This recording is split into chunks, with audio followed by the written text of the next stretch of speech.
আর্মিদের বা ডিফেন্সের উপর আমাদের কোনো রাগ বা ক্ষোভ নেই। কারণ যখন আমাদের তাদেরকে দরকার হয়েছে তারা আমাদের সাথে ছিল। তারা যে এতগুলো মানুষকে হত্যা করেছে, শুধু মানুষ না, তাদের প্রত্যেকটা ফ্যামিলি পর্যন্ত তারা হচ্ছে গিয়ে সাফার করতেছে এখন পর্যন্ত। এই যে আহত ভাইগুলো, এই যে শহীদ ভাইগুলো জুলাইয়ের, তারা এখনো সাফার করতেছে। তাহলে তারা কোন মুখে তারা মাফও চাইতে চায়, তারা আবার কোন মুখে মানে ভোটেও আসতে চায়? আর্মিরা আমাদের একটা আস্থার জায়গা। ৭১ থেকে ২৪ পর্যন্ত আর্মি আমাদের সাথে ছিল। আমাদের যখন যখন যেই জায়গায় আমাদের তাদের দরকার ছিল তারা আমাদের সাথে ছিল, আমাদের পাশে ছিল।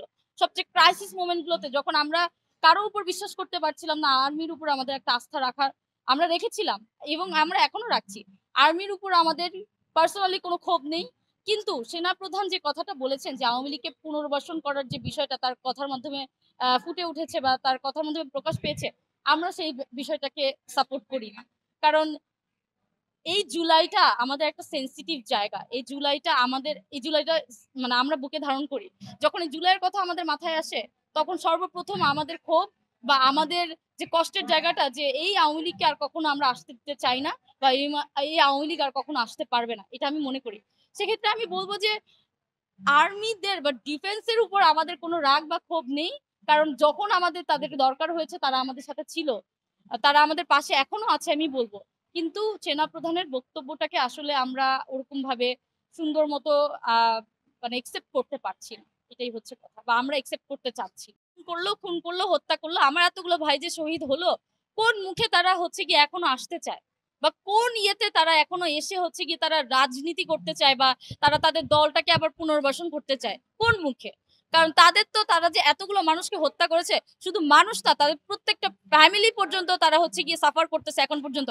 এই যে আহত ভাইগুলো, এই যে শহীদ ভাইগুলো জুলাইয়ের, তারা এখনো সাফার করতেছে। তাহলে তারা কোন মুখে তারা মাফও চাইতে চায়, তারা আবার কোন মুখে মানে ভোটেও আসতে চায়?